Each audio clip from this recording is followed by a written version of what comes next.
Hello and welcome into what I'm going to call Football.Fun with Laird. I'm Andrew Laird. You can find me as Lairdinho on Football.Fun. Joined today by co-founder Adam to talk about, the fact that they've got nothing going on over there and haven't been working nonstop to get ready for a little tournament coming up. Adam, what's up? Hello, Andrew. Thank you very much for having me on again. Really enjoyed our last chat. So yeah, really excited to come back. I'm still not bored of your intro music. Makes me feel pumped. Look forward to chatting today about the Club World Cup and Football.Fun. The whole point of it is to get everybody's heart rate going a little bit. So I feel like it, for me, I've heard it dozens. I don't know if it's hundreds yet. Probably not. Dozens of times. Still gets me going. So I have to keep it for as long as possible. But yeah, we were having a discussion just before we started, and I was like, wait a minute, I got to start this up because I wanted this on camera. So Football.Fun is a Web3 football game. And if you could just share with everyone what you said about Web3 before we dive into it. I'm definitely not going to make friends in the opening 5 minutes, but no, I was kind of making the point about it's for us, and I won't go too technical, but we have smart contracts, and this is the basically code that you upload and you cannot change, once it's there. So this is what allows our decentralized marketplace just to keep on running. So when you trade your player in future, like when you sell your Yamal, you actually sell him just into this smart contract. You don't directly sell them to me, which is amazing. There's so many benefits of doing it that way. It's decentralized. Like Adam can't turn off your players then because it's just there. So there are tons of benefits to that. But what I was complaining about when we started chatting is that, oh my God, it's a lot of pressure. It's like the devs just showing off and playing the game on hard mode. Like if you play like Elden Ring and you start the character naked with no weapons, and you just do it because it's harder. So it's definitely just a case of when you do experiment in new technologies and new spaces, it's always much harder. It's harder with the technology. It's hard trying to find the right regulatory framework for your game. But that's also why it's really fascinating, and really sort of interesting to me to work in, because the two things I love are football games and crypto. So for me, it's hard, but it's also the most fun I've ever had at work, for sure. I think one of the great things about particularly FDF right away is, and maybe it looks this way because nothing's on chain yet, at least from the user perspective. But I can't imagine that the on-chain experience is going to be that much different in terms of using the site and just the day-to-day that you play Football.Fun.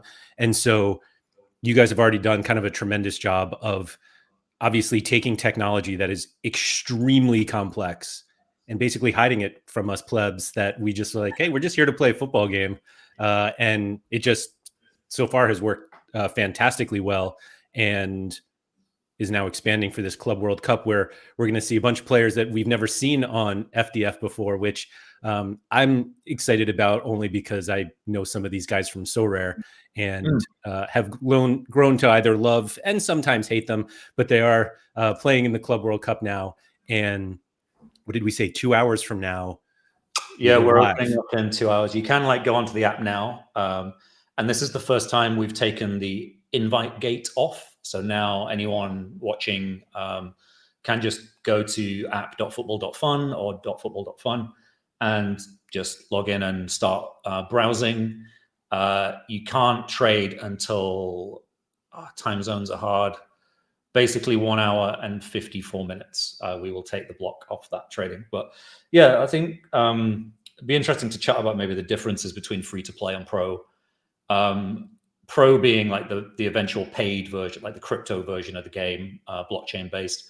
So functionally, they're basically the same. So we didn't want a different experience in terms of the fun of what you actually do, because one of the design philosophies is that money doesn't necessarily matter, right? Like you've got a crypto native audience who often do care about money a lot, which is great. It's one of the features of crypto, but the vast majority of people don't. So there's almost this kind of what's the word? Like a sort of false belief, I think, in recent years that, hey, everyone's going to be using crypto now. I think up until recently, it's been very niche, and there's a lot of enthusiasts there, but you've got a ceiling of, I don't know, 100,000 users, 200,000 users on a crypto product right now. In my opinion, I think in the next 3 or 4 years, we will see that change. I think it will become mainstream. But our approach has been very much, hey, we have a free-to-play game, no money whatsoever, doesn't matter, it's still fun. That's what everyone's been on up till now, and they've still had a good time with no cash whatsoever. And that's going to be aimed at anyone. Like, anyone can play that game. The crypto version, what we call Pro, is going to be very much for the people who understand it, right? It's going to be targeted at the people who already understand crypto, are in regions where crypto is regulated quite lightly, and it won't be for everyone yet. I think we'll go through a process of refining that, testing Pro with our early user base. If we get 10,000 to 50,000 users on Pro, we've got a great game. We've got a business. For sure. You don't need to rush that to the crypto market. There's some jurisdictions that aren't ready. They're very aggressive, in terms of like targeting crypto products as well. So we're just being very open and clear that, hey, here's the free version, everyone can play this, and here's the crypto version. And initially it will be aimed at the crypto market. And then eventually the future vision I see, like 2-3 years or even a year down the line, is that crypto will kind of normalize. And it won't be this kind of scary thing anymore. There'll be solid regulatory frameworks to operate within. And then maybe eventually there becomes very little difference between the two. But certainly in the user experience right now, basically the same. The only difference in Pro is that you have this decentralized marketplace where you happen to be able to trade your tokens if you want to. When I say tokens, I mean players. But other than that, they basically play the same. Is there no plan to offer like a fiat way in? So like buying into the crypto game with fiat? Not currently. Most crypto users have crypto. Sure. And that way you don't have to be like the KYC gate, because they go through Coinbase or whatever to get to you. But obviously when you start mainstreaming that product, then you would look to do things like that. I think, we are probably not the first product that people who have never used crypto before should use, at least in our beta. I think we need to go through a process of like maturing, and also like the market needs to establish, I think, because what tends to happen early on in these products is, you get that kind of early adopter rush. And that is probably a bit too volatile for like mainstream people to understand what's going on. So I would certainly be more comfortable with a path where this is just, hey, this is for crypto people. They know what's going on. And then give us a year. Like if you look at like the amount our dev team have been able to deliver in a short period of time, give us a year to work on that. And the tech will be there. The regulatory frameworks, I think, will be in a better spot. And then we can think about like opening that up to a wider market and adding fiat on ramps. And it's not as hard as it used to be. So we use, I was complaining about Web3 at the start, but actually building now, you actually have a lot of good partners you can work with. So Privy handle our logins. So this means you can just log in with an email now, and they just give you a wallet.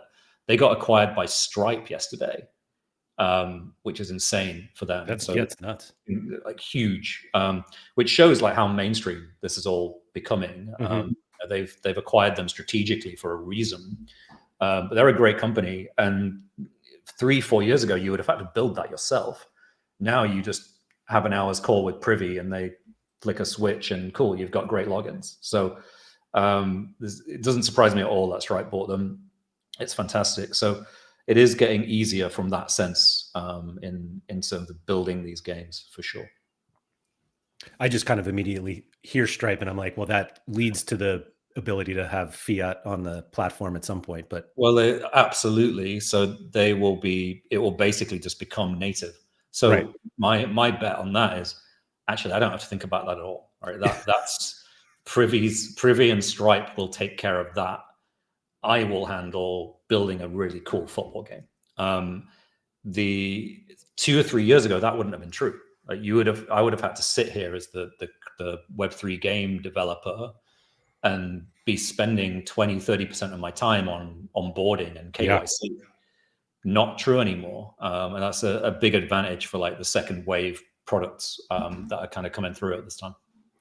I want to just comment on something you said kind of about the dev team, give them a year. I will say that from the user perspective, I feel like every time I see there's a notification of like, oh, we're either working on this or, hey, we just released this.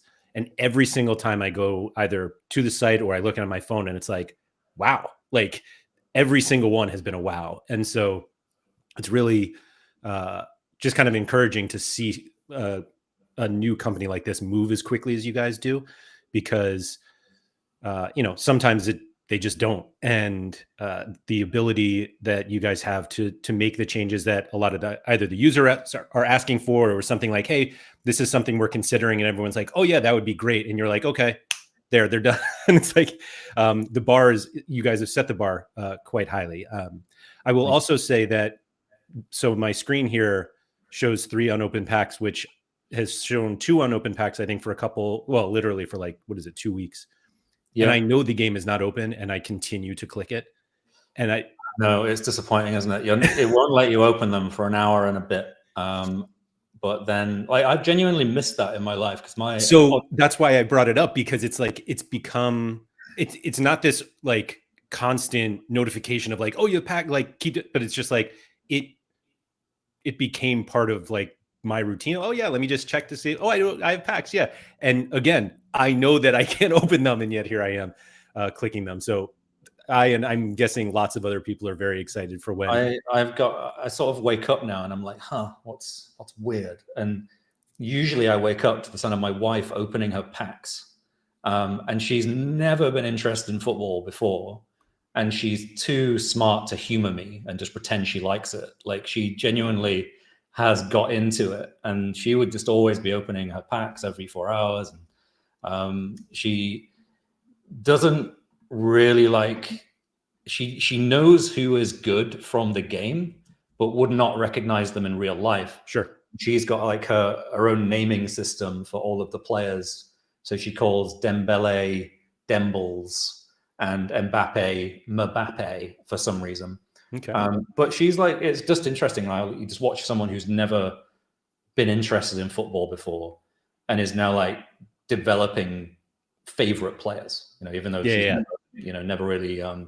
And I do that as well. So like, I like to think of myself as quite analytical, but actually do tend to gravitate to like favorites in the game that I hold, even though I know they might not be quite optimum, which is a sign that I'm aging and maybe not as sharp as I used to be. But I definitely do that in this game. If it makes you feel any better, I'm fairly certain Gary V pronounces it Mumbappe. And so your wife is probably a little closer than. Yeah, she's doing all right. She wins as well. She was like top 50. And I was just like, how are you doing this? And she's like, just picking the ones I like. Okay. It's a nice cross section of the players that she likes and then the ones that are actually very good in the game. I know guys who are like sweating on like stats and things and finishing like 200ths. And she's just like, yeah, I'm doing fine.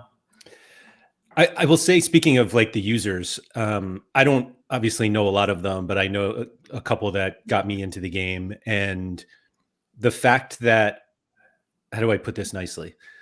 There are users on the game who I imagine will be your future whales during the pro version.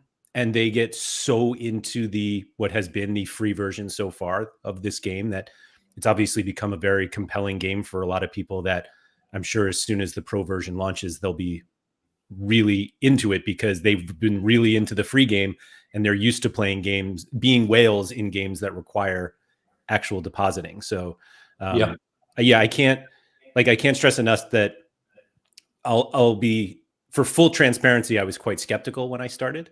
And then once you kind of get into the routine of, opening the packs and trading and following the tournaments, you're just like, this is fun. And it's something that we talked about kind of previously, that there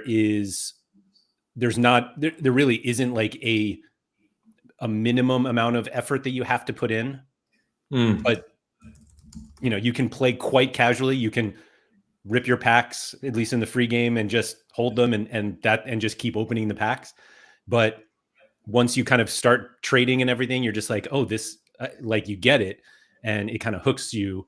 One thing that I mentioned to you that I basically warned you that I wanted to bring it up, but we have seen previous games of football player share trading and whatnot, and I think that leads to some people that get a bit apprehensive about it due to their previous experiences.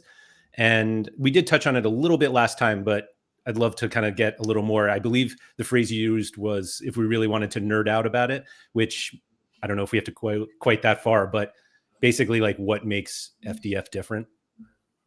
Yeah, absolutely. So, I mean, I share that apprehension. So I'm one of the guys who's lost money on platforms like this before, because I've always been a enthusiast. So let's name it. The platform that we don't talk about is Football Index over in the UK. I was a content creator on there. I loved it. It was there for 5 years. I had a lot of fun. And then it started to go very, very wrong. And one of the issues there was I was one of the most, like, certainly in terms of like time spent trying to understand that platform, there's probably very few people who would have spent more time on it than me.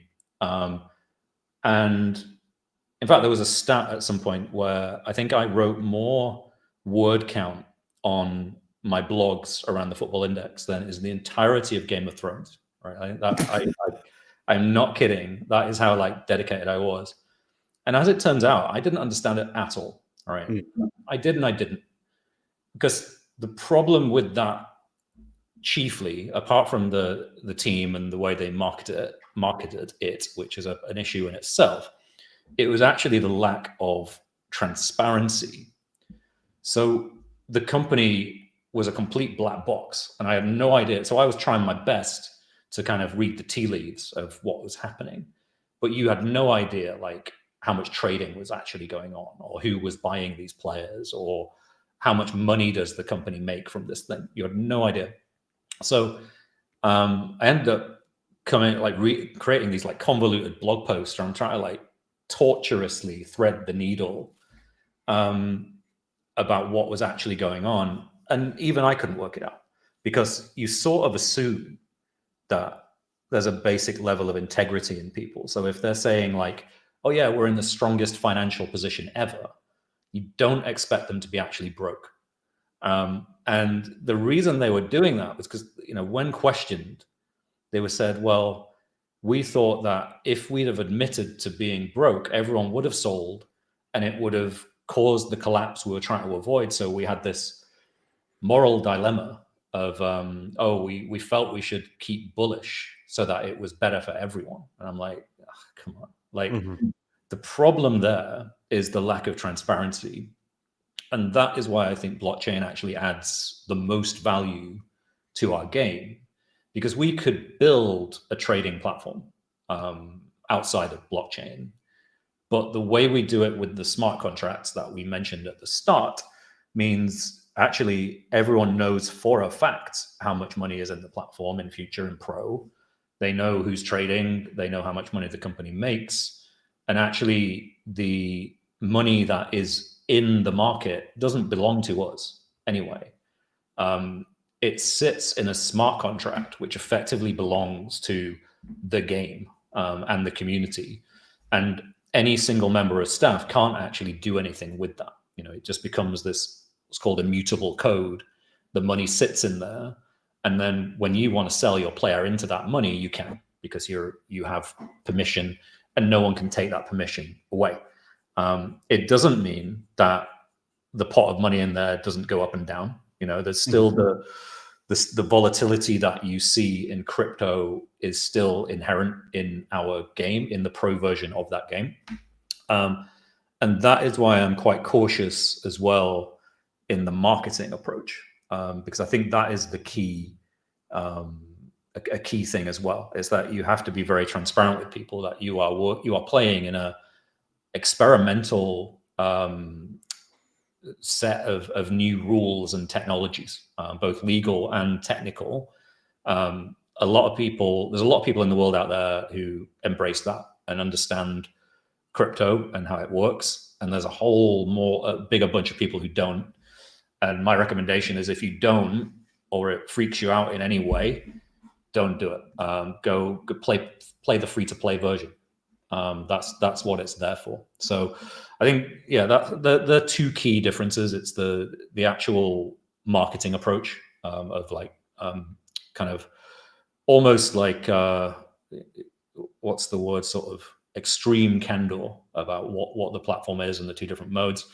And then it's the actual functionality behind the scenes of transparency.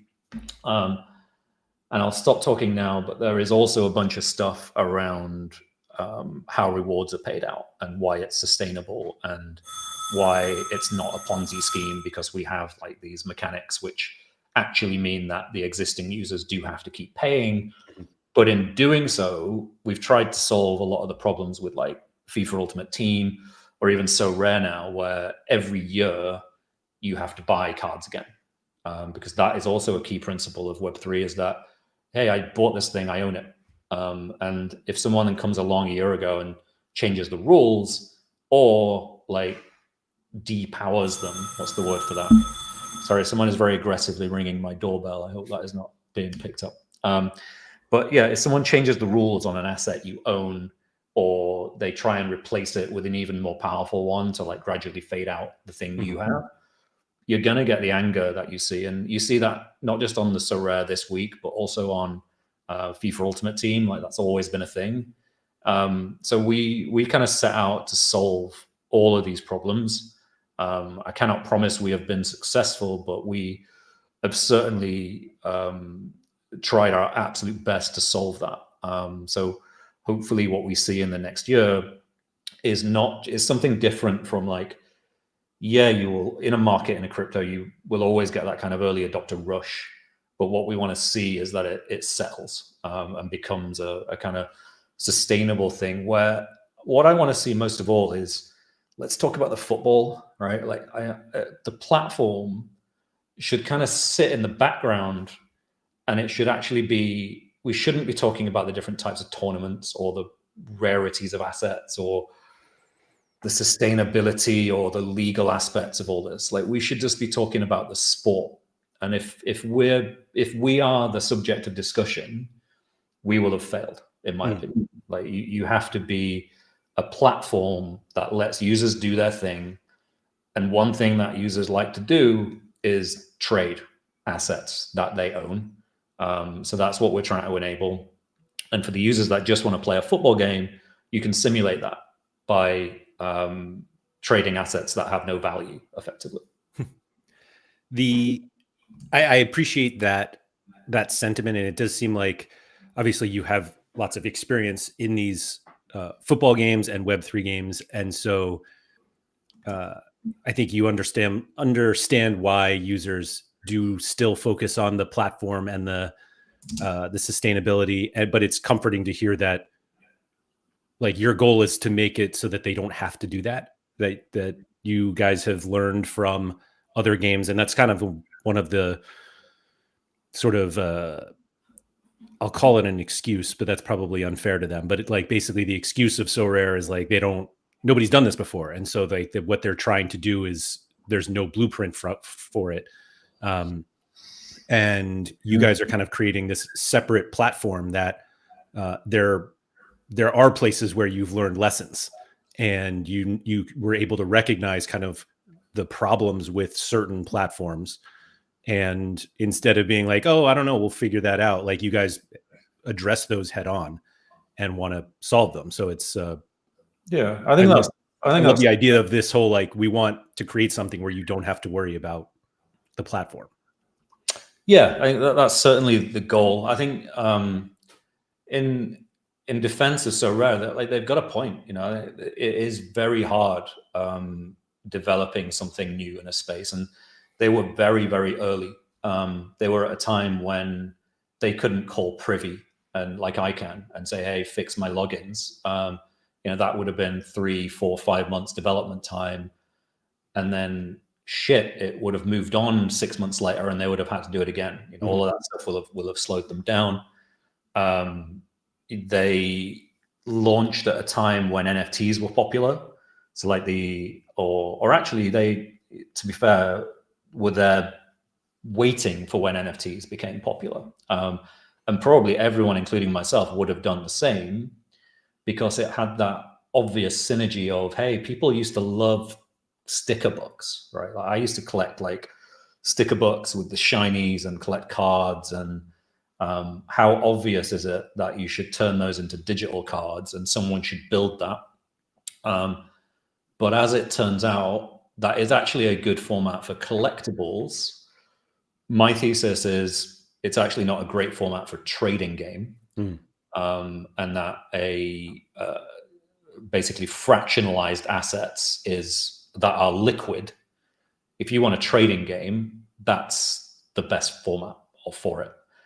So that's what we've built. It's a trading sports game, and it's built on the best technology for trading, which is essentially Uniswap. So a lot of our code, Uniswap is open source. Our decentralized marketplace is effectively just a modified version of Uniswap that people have traded trillions of dollars through. So it's a really difficult concept for people to grasp, actually, including a lot of regulators, because no one regulates the code of Uniswap. It's just a thing that exists on the internet. And the marketplace of Football.Fun is basically the same. It actually doesn't even belong to the company that lives in the UK. And these things are like, regulators are not yet set up to understand what that means, and yet they're going to exist whether people like them or not. So regulators are currently trying to grapple with like where that fits in.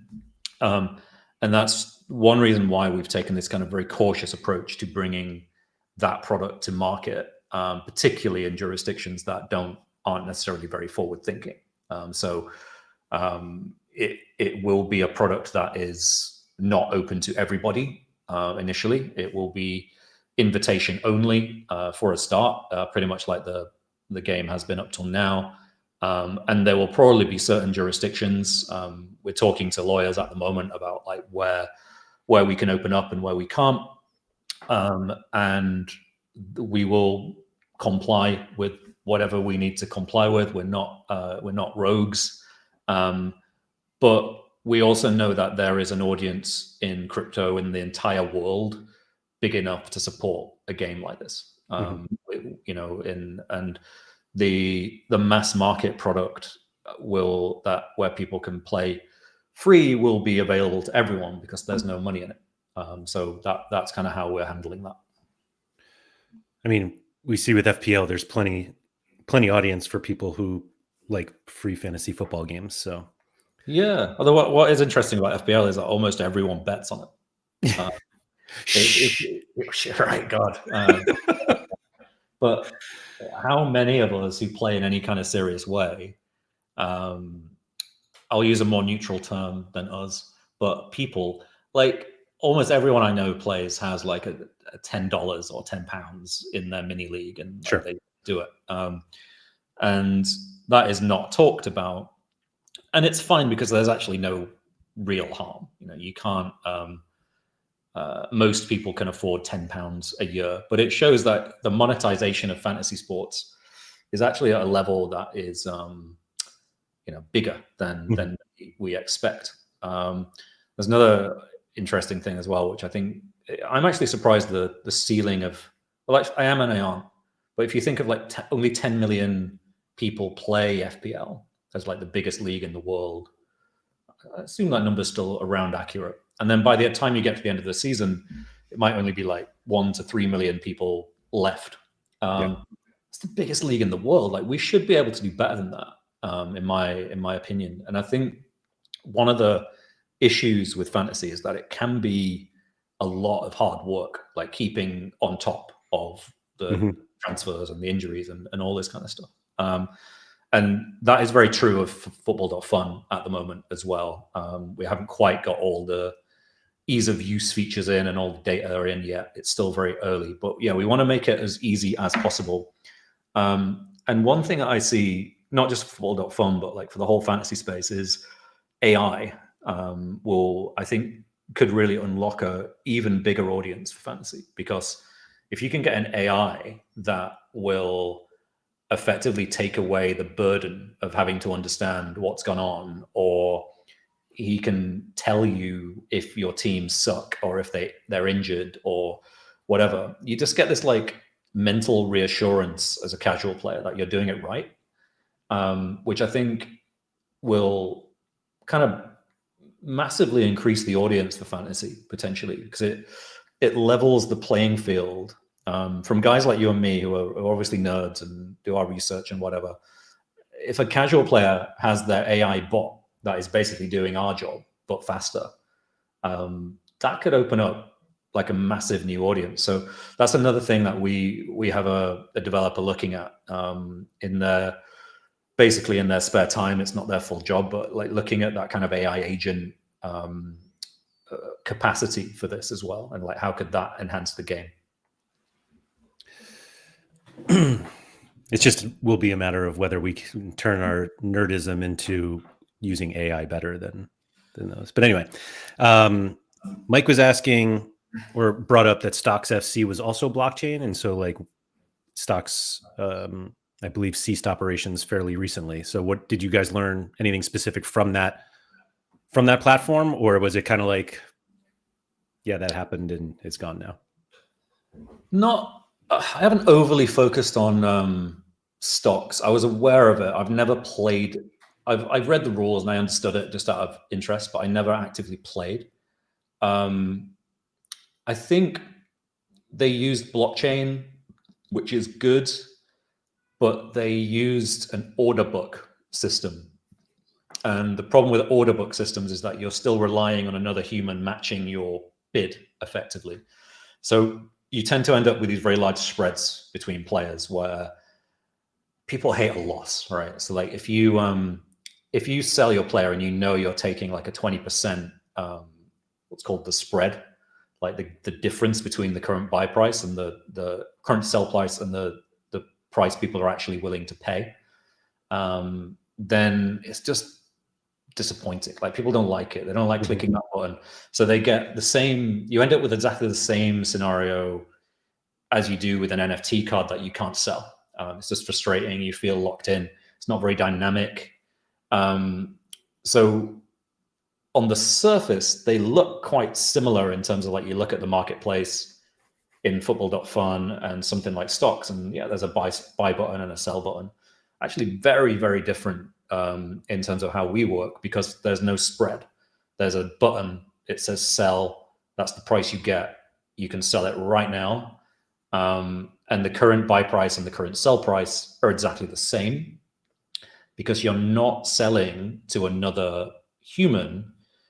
You're actually kind of selling to the collective player base via this smart contract, which basically just handles the money and make sure it goes to the right people. So the smart contract just takes Andrew's tokens and gives them to Adam and then swaps the money effectively.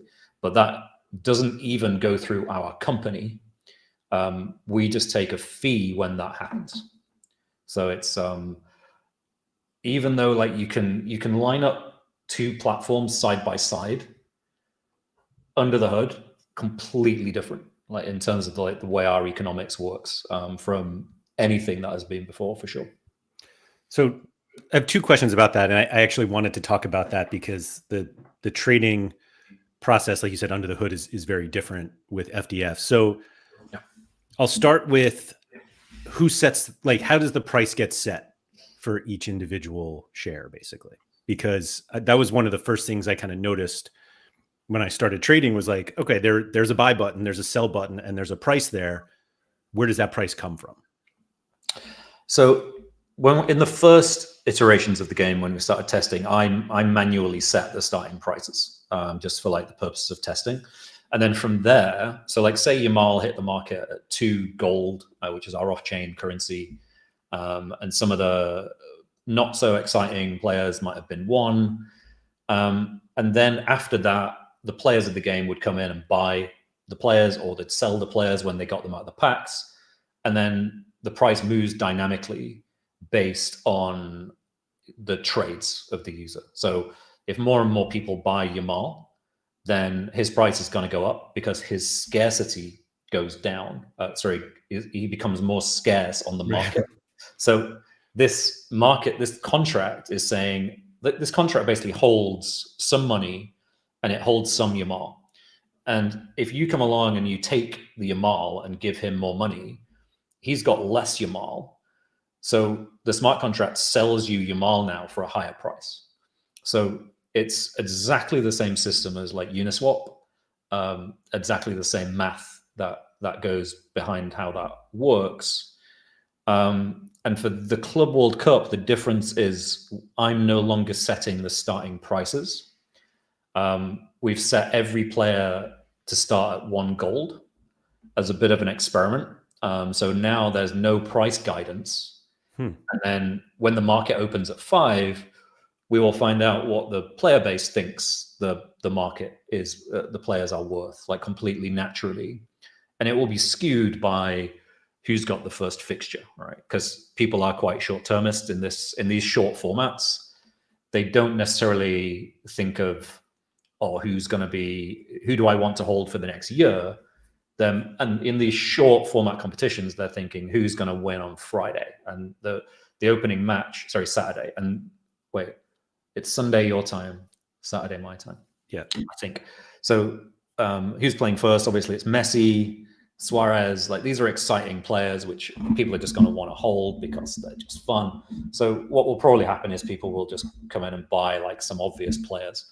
And what will happen in the longer term game, I think, is that when people know it's not just going to get reset in a few weeks, their horizon will extend. And they'll start thinking, hey, I want to hold Yamal forever, basically, or whatever player. So is the increase in price based on the increased scarcity, I guess we put it, meaning fewer Yamal shares? Let's use the example. Is it easy for the player to predict what the next sell price is? You can. The math is completely open source and predictable. For the enthusiast nerds, they could look up the XYK formula, which is the same formula that Uniswap uses. So basically, as Yamal is bought from the smart contract, Yamal becomes more scarce, and therefore his price rises effectively. So there's a few sort of interesting wrinkles in that. Oh, actually, there's one exactly, which is that this is also the way we issue new shares. So the bit that we built on top is basically our replacement for selling you new cards every year. So we basically every time, it's an arbitrary number for now, we haven't quite finalized it, but if you imagine every time 20 shares of, let's pick on a new player, Cucurella. Every time 20 shares of him are bought off the DEX, off the marketplace, we will sell 1 more to the market direct, so that we know as if we issue more shares by selling them, which is what like So Rare auctions are a primary sale. This is them saying, I'm creating a new card, I'm selling it to the market. We don't do that, except the only time we will have a pack sale is going to be for the very first market initiation event, because pack sales are actually a great way to make sure the players are spread amongst a wide group of people, and that one whale just hasn't bought all the top players. But after that, we won't do pack sales, we won't do auctions. The platform selling will actually fade completely into the background in theory, although you can also look it up because it's on the blockchain. But basically, every time 20 Yamal are bought organically, we will sell one.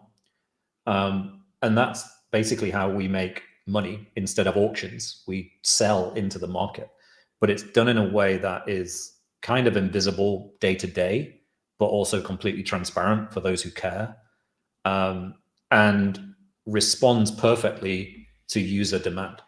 So we only issue new shares if actually people are buying them. So that's an innovation. It's not been done before.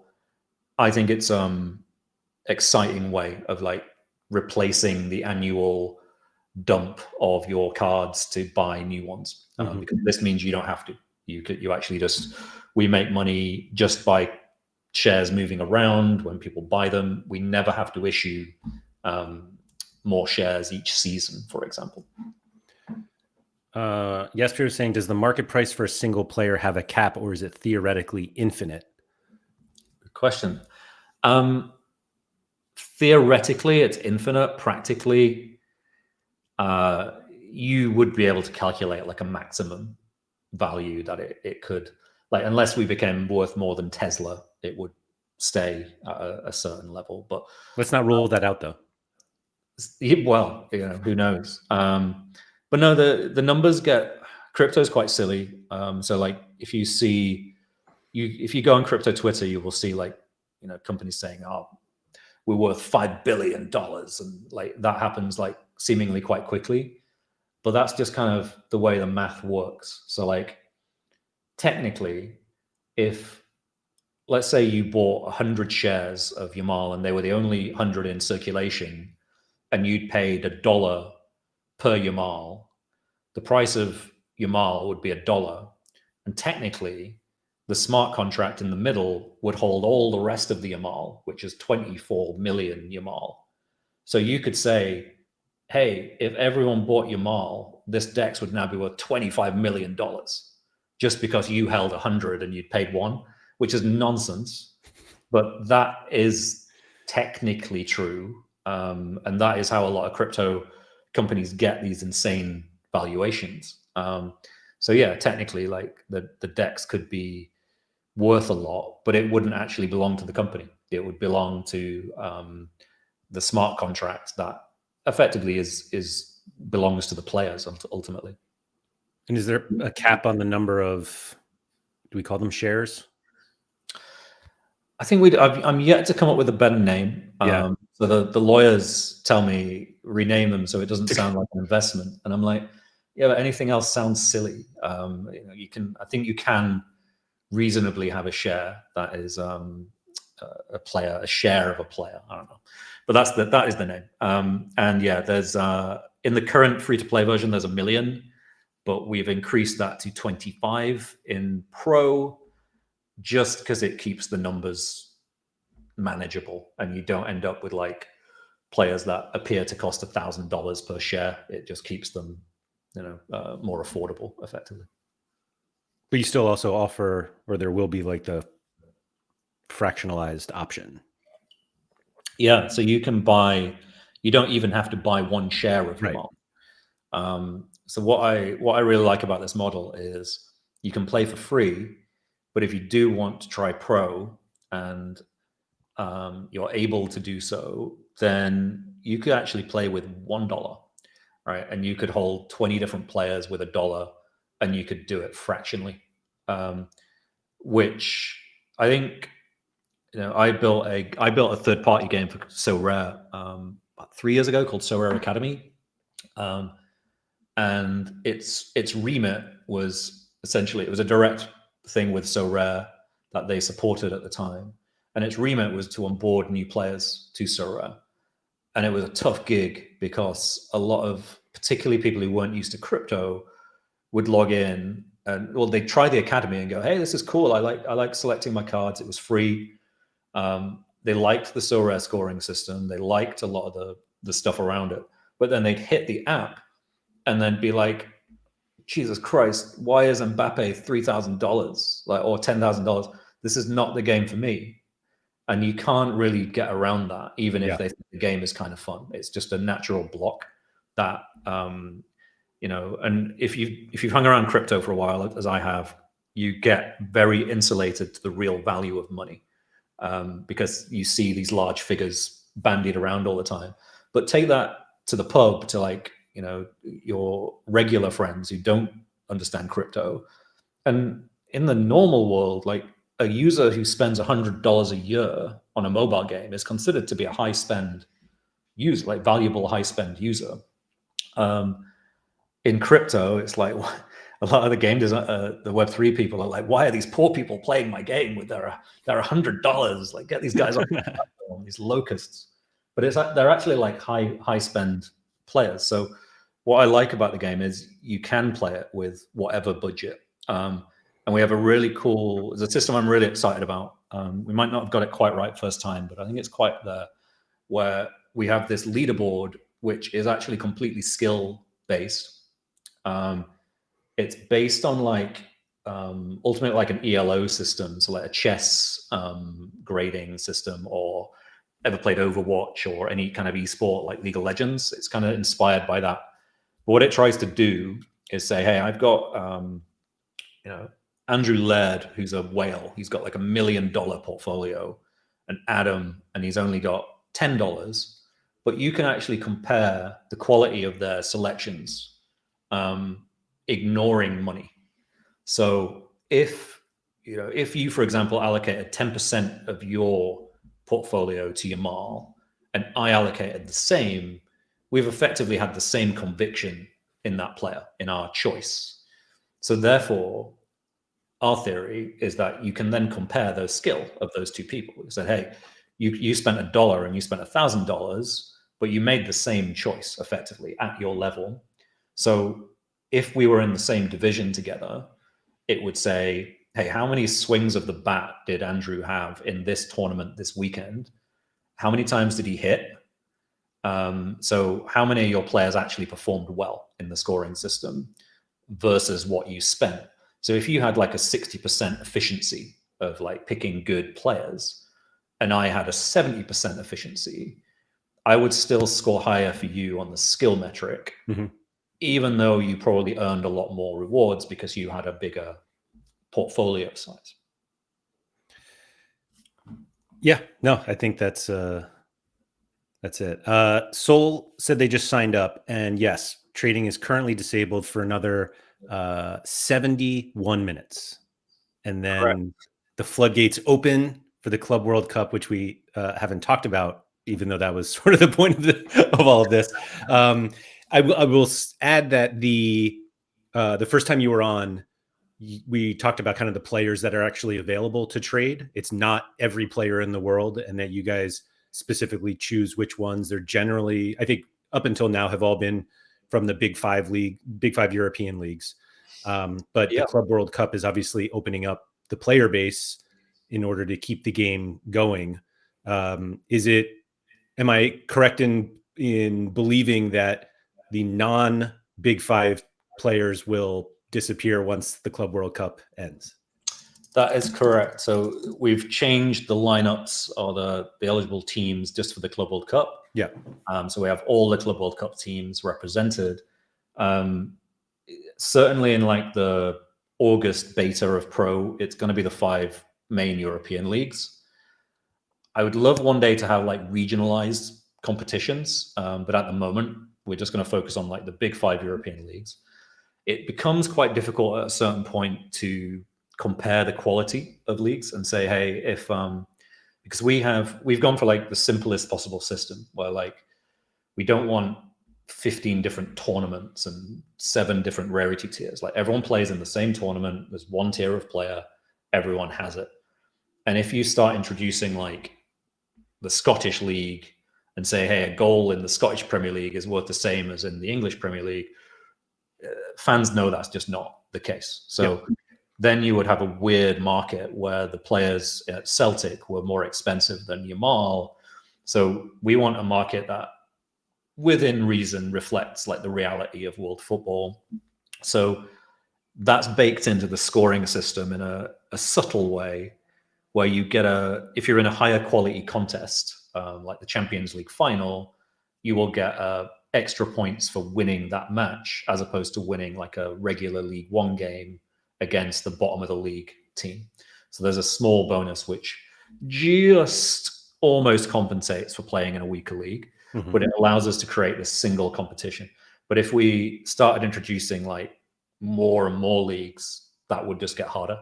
But you can do like an MLS and South American league like quite easily, I think. Yeah, it's certainly much easier to, give some sort of premium to a win in the Premier League versus Ligue 1 in France versus the Austrian Bundesliga. So yes, I think, anybody who plays So Rare understands what happens when Celtic players become more valuable than Bayern Munich players. And so it's another thing that when you're trying to onboard the masses, they look at it and go, "What? This is weird." Like, it's really just you've got to look at the market and go, "Yeah, that makes sense," right? As a normal football fan, otherwise you just get this like instant mental aversion to what you're seeing as a football fan if it doesn't like reflect the reality of the world, I think.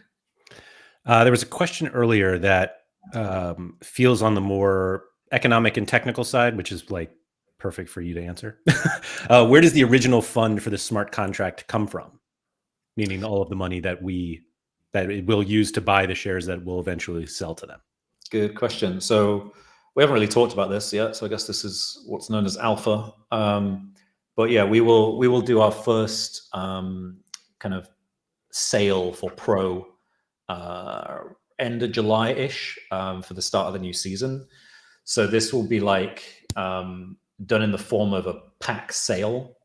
And the reason we've chosen packs are to spread the players out, as I've said. So instead of like just opening a marketplace and letting everyone smash Yamal and him going to a silly price and everyone, or like a whale buying all of that supply, the pack system kind of fairly and randomly distributes it amongst all our kind of initial players. So that's a closed sale, available only really to like the early access players and some of our early backers as well. Some of the sort of people who are interested in that and are like some of the So Rare whales that we're speaking to. Some of our investors want to help kind of like seed that liquidity as well. And also like the early access players. It's not going to be a public sale. And everyone will get the same price, whether you're a whale or you're a regular person. There will be kind of a limit on how much people can buy. So you can't, if you're a whale, you can't just buy all of it and have like, we do want whales, they will always be there, but we don't want like one or two just like completely dominating the ecosystem. It's kind of bad for the economy. So that pack sale will provide then the initial seed liquidity. So that sale money actually doesn't go to us in entirety. We're going to take a small cut for our first revenue, but what's the figure? We're planning, I think it's at least sort of 75% of that sale at the moment is planned to go into the DEX for like the starting liquidity. And the reason we've done this experiment with making all the players the same price in the Club World Cup is because that is how we envision it working in the DEX, in the marketplace when it is live in Pro. Mm-hmm. We're not gonna be the kingmakers about who is the most expensive player or what. Like that will just be done by the users when they get the marketplace open. Do you have a range of how much the packs will cost? It's going to be quite accessible. So $20 will be a player pack, and the tokens are like the sort of cheapest initiation price, effectively. Mm-hmm. From memory, it's 0.0125 cents per share. And there's a little bit of like randomization in who you get, but not too much. So I think you'll always get I think it's 4 players at the moment we've specified, and then a number of shares of those players. Yep. And then you can buy as many packs as you want up to your limit. So if you are we're doing this sort of system throughout July. It's not in the game yet, but it's like proof of personhood, or like proof that you're actually a real player of this game. So if, for example, you connect an X account and we know that you're an actual human, you've got a So Rare history, or you've played Football Manager for a ton of hours, or FIFA, or like you're basically a real fan, then your buy limit will be higher. If we think you're probably a bot, or you're just the sort of guy who is farming all the airdrops in crypto endlessly, your limit will be very low. And if you're a known crypto whale, it might be higher. And what we're trying to do is make sure that the early market is in the hands of the real players who are not just going to immediately sell and look for like an easy payday. We actually want the early fans to be the first ones to get the players.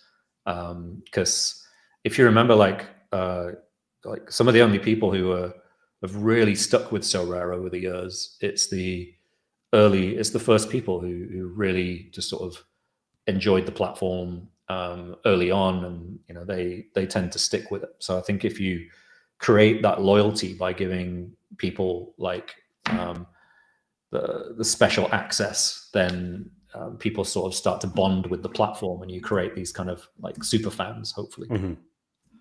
And so the packs are sold, and I think Jess was kind of asking, like, when does trading start basically after the packs are sold? Great question. So again, we've put a lot of thought into this. So what you don't want to happen is, okay, you do the pack sale and then you just open the marketplace and it's just chaos. So for example, like a trading group could just be like, right, we're just going to buy all of the most popular players, and then we're going to be the barons of those players forever. So you don't let that happen. So it's called a pre-market phase that it opens in, where it has buy limits again. So like depending on your trust score effectively with the platform, you can have a low daily buy limit or a high daily buy limit. And what that does is allow everyone to have a chance to buy some of the players at like the earliest stage, and again spreads them out, so that you hopefully seed this kind of viable market, which has like a lot, because basically going into marketplace efficiency theories now, but like the more people who have the asset, the more efficient the market is effectively, because there isn't just one guy who's like, right, I'm done with Mbappe and the price is going down now. If 10,000 people have to independently make the decision to send that price volatile, it always ends up more stable. So yeah, we're trying to seed it in the right way. I will not pretend that period is probably going to be quite volatile. Won't be volatile. I expect it probably will be. That's why we're just going to slap a warning on it, which to say, hey, this is pre-market. It's crypto native only. Go into it if you're legally allowed and if you understand crypto. Otherwise, play the free-to-play game will be our messaging at that time, I think. Did you say that it's open for everyone now to sign up? That's right. That's the first day we took the block off. So our CTO is probably sweating that we're going to get botted, and because that invitation gate was the thing that was preventing a lot of like duplicate accounts coming in. So we just thought we'd see what happened if we took that off. We may regret it, but yeah, this is the first time we've made it open to everyone. It's worth getting an invite code if you can, because you get like bonus to your objective.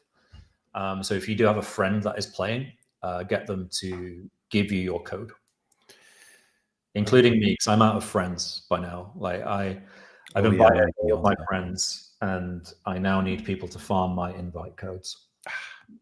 I'm out too. We'll get you in, Adriano. Don't worry. Yes, no apologies for the barrage of questions, because that's why Adam's here. are we already building trust score on the site by playing the free game? Correct.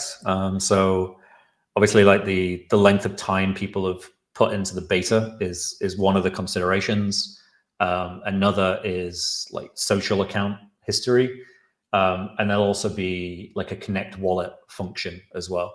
So we can do things like, the cool thing about blockchain is that if someone's connected their wallet, we can actually see, what is their kind of on-chain behavior. Actually, there's like companies that can analyze this, and they can say, hey, this person's played tons of this game. He's probably going to be like a very sticky user because you know that they've got a history. Versus, hey, this guy is just someone who farms all the airdrops and he's immediately going to sell all the tokens and just disappear and you'll never see him again. Yeah. And those people are just bad for everyone who wants to sit and play. So screw those guys. We will do our best to get the early players in the hands of the people who are going to keep them, such as we can. Adriano, FOMO is hitting hard, and the game's not even active yet. Although we are now officially under an hour before we can open up. Let's actually talk about how the game's going to work for the Club World Cup, because we haven't yet, and I've already taken up well over an hour of your time. How is the tournament going to work? Because as you said, with kind of the gameplay dynamics, particularly the trading dynamics, are going to feel very short term, because we know we're only playing the Club World Cup now instead of holding on until Yamal eventually turns 20 in 10 years, it feels like. But how is the actual fantasy football part of it going to play out over the next month? Sure. So yeah, there's definitely a shorter time horizon than I envisioned longer term. So it can be quite chaotic at the moment, because people will trade per match. Because they basically, let's say Messi, loads of people will pile into Messi. That's not a secret, just because it's the first match, exciting player to watch. If Messi doesn't do well, everyone will just immediately like rage sell him and want to move on to the next player. So it can be a lot at the moment. I think in the full version of the game, it will settle, because a player having one bad game is not going to be such a big deal. But yeah, right now, people are playing in a quite short-termist way generally. We have set the market to be quite slow. So you probably will not see the market open at 5 and players like fly to $10 from 10 gold from 1. Because we didn't want it to be too fastest finger first for the start.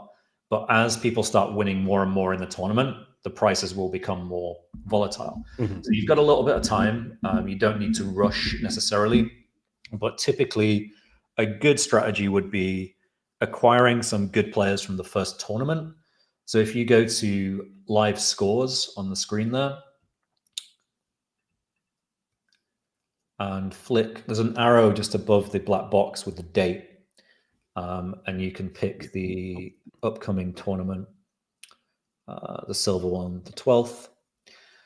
So on the left here, you can now see the fixtures. If you click any one of those, it will show you the players that are playing in the match. So if you then look at choose who you think is going to win that game. So you could do two things here. You could be like, hey, I'm an Ali expert, and I actually think that Miami are going to lose. And you could make that kind of prediction. Or you could play the sort of trading game and be like, hey, I know everyone's going to buy Messi and Suarez because they're kind of cool. And I might actually sell them before the game and still buy Ali, right? Mm-hmm. So depending on what you want to do, there are different strategies. There's also Bayern playing Auckland. So, big players in there will be like Kimmich, always does well. We have made a change to the passing. So there's one scoring system change. We've slightly reduced the points for passing, which brings in more of the players who are a bit more low possession.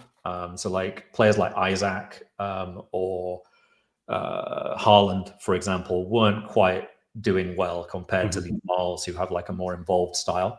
So yeah, we're watching to see the effect of that. But yeah, you should see a bit more balance between the players that are doing well. Yeah, that's how I would probably start. So Adam, you are correct. You can't rip the packs now. 54 minutes. 54 minutes, and you will be able to rip all the packs. So you get 3 to start, and every 4 hours after that, you can open another one. You don't have to check the app every 4 hours. You can save up to 3. So every 12 hours. Was that increased recently? It's the same. For some reason, I thought it was 2.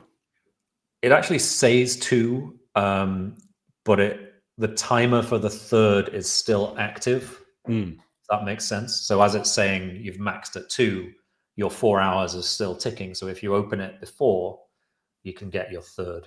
So a secret strategy there. Yeah, how about that? I don't know if I've ever waited 12, so it's I wasn't even sure what happened. rarely encounter it. So. Right, only now because we haven't been able to actually do them yet. I love this line from Yes. Let me link my Sorare wallet, and you'll see I'm willing to lose thousands and still have fun. That's called being a good community member, I think. Yes. I do that in like any gaming project of like a friend. I just buy their NFT and I just hold it to 0 because I don't know. I always feel bad about selling people's stuff if I like them, but that makes me an idiot, I guess. Oh yeah, so Sol said I've used one of the invitations from the last stream, which is good because I was going to bring that up. We were talking about the fantasy part of this game. We spent the entire time basically talking about the platform and trading and everything that Adam doesn't want us to think about anymore. But we did a stream a couple weeks ago. I think it's literally called, let me see if I can find it. It's on my channel here. I'll put it in the description as well. It's literally just called What is Football.Fun? And Adam and Caleb from FDF were on, kind of explaining how the fantasy game works. And so if you're looking to truly like how that part of the game works, go watch that video and check that out. So the answer to this is yes, you can sign up without an invite code. But Adam, what was the benefit to doing so? Was it just part of the social score? There are some objectives there. So you can see on the left side of the screen. So this is like our sort of the start of our new player onboarding series. So it's just a series of objectives which sort of teach you how to do each bit of the game in like a really simple way. And one of the main objectives is like invite 5 friends, but don't just invite anyone because they actually need to play. So you get extra currency gold if the friend you invite makes it to 5,000 gold squad value, then you both get a reward. So it's always worth inviting your real friends to play because a lot of the time it's about a 50% hit rate I have of like you give it to them and like some people just don't take to the game and they don't hit the 5K. So I learned to really target the real football fans who are going to play, and that's how you get extra gold. So there you go. And yeah, so the gold is basically the in-game currency for the free version. That's and right.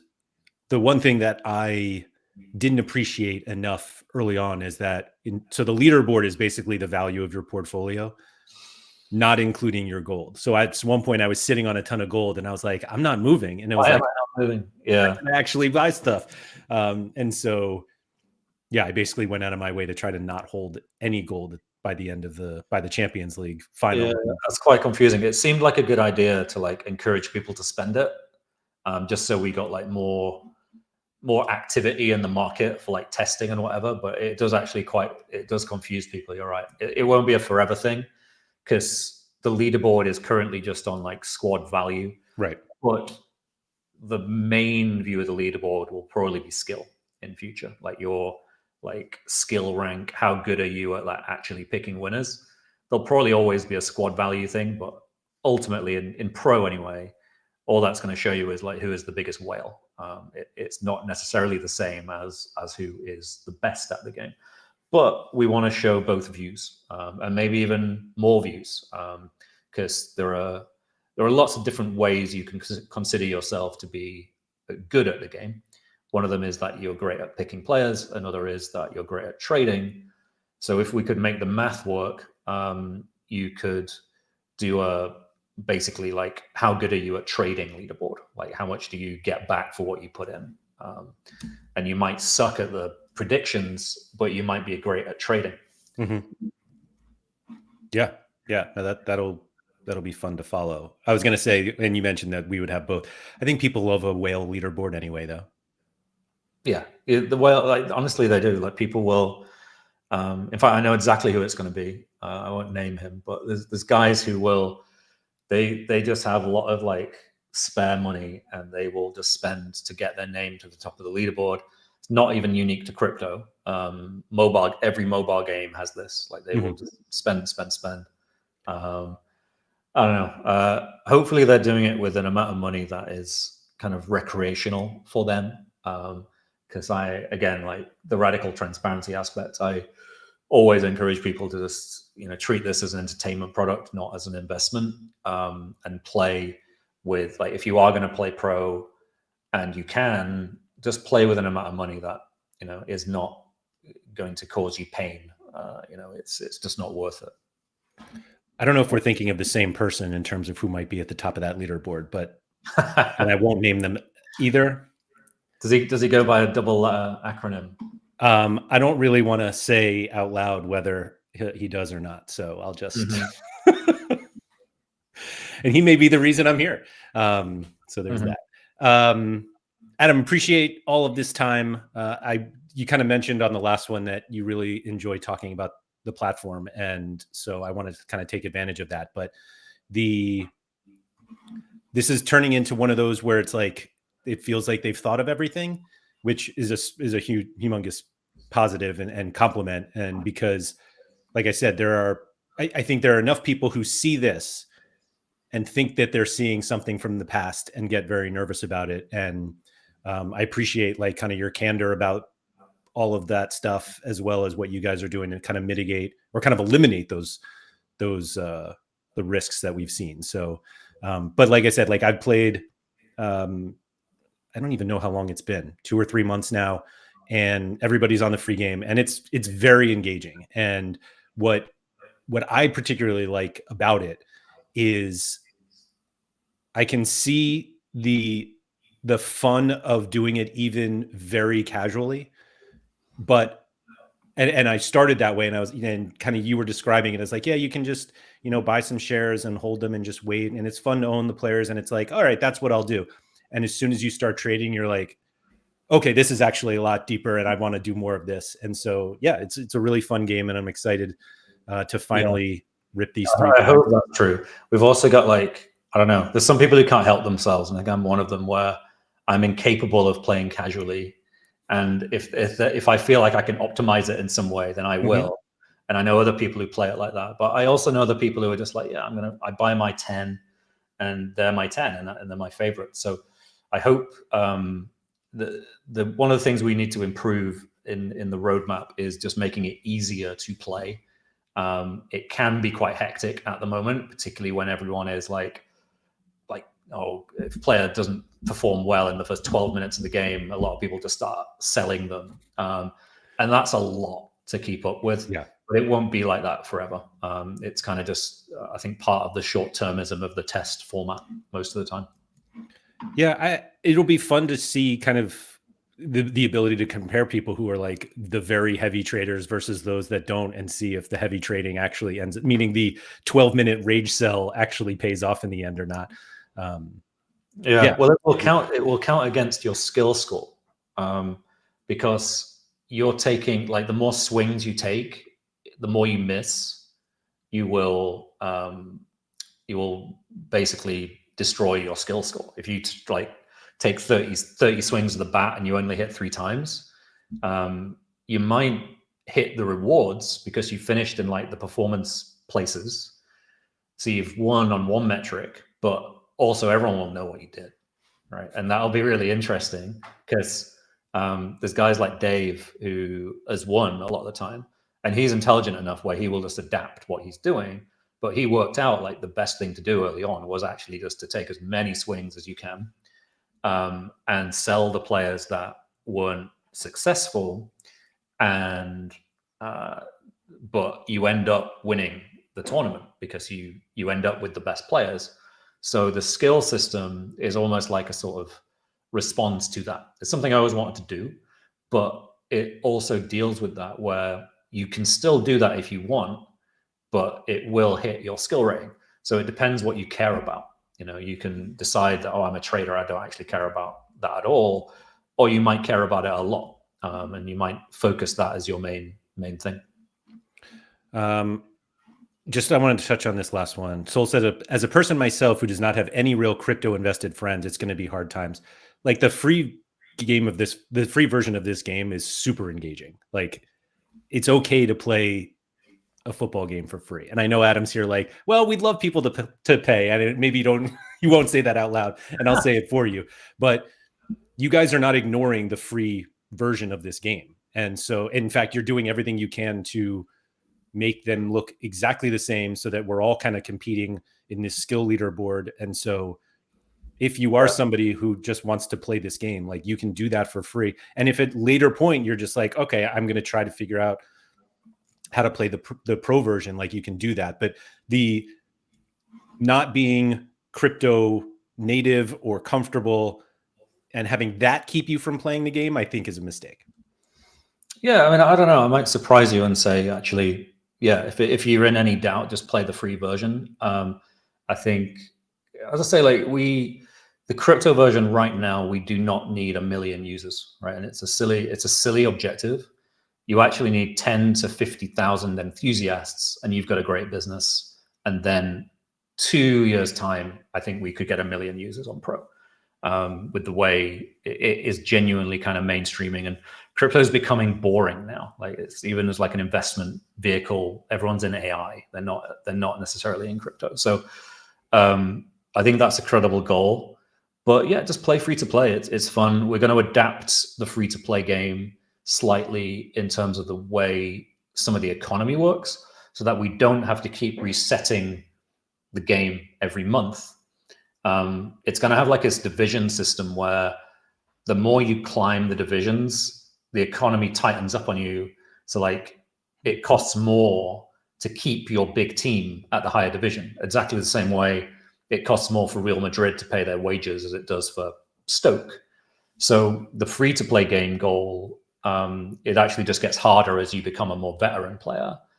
The idea being the veterans remain challenged, but a new player can also catch them up in a credible period of time, because the game is a lot easier if you're a new player and you're only competing against your own division. So if you're a new player, you start in like the lowest tier, you only have to beat the guys around you. You don't have to beat AJ and the Wales and whatnot yet. See, that's the thing that falls under the like they've thought of everything. We try, but yeah, that doesn't apply to the pro version, because obviously you can't like reset people's money. People are just not ready for that. Yes. Well, Adam, thank you very much for coming on. Really appreciate all that time. And we're certainly going to have to get you back once the pro version is ready to launch, which I imagine will be sometime in August when the European or yeah. So all being well, this is alpha, and I may regret this, but if one of the reasons we're wiping halfway through the Club World Cup is we may have that sort of test version ready. So what we're going to try and do is like switch to the on-chain version, and our plan is that you're not even going to really notice. You'll notice like a slightly longer transaction time when you click buy, but other than that, it should look and feel very similar, which is a massive testament to the devs. It's really quite impressive. And that's when you'll see as well, like the 3 different flavors of packs instead of just one. You'll see these things called tournament points. You'll see these things called skill points as well. And it just makes it play a little bit differently. So yeah, that'll be quite exciting to share if we're ready. If not, it's fine. We just kind of move on. But that's our current plan, is to switch that up halfway through. Awesome. So yeah, if anybody has any like follow questions, you can always leave them in the comments of the video. You can also join the FDF Discord. That is open for everybody now that I've said that out loud, right? That's right. Okay, that's what I thought. I'll include a link there as well. And so, yeah, probably all of your questions can be answered there. Adam, thank you very much. Time for you to get back to work. And for everyone else, thank you for joining. And don't forget to go outside.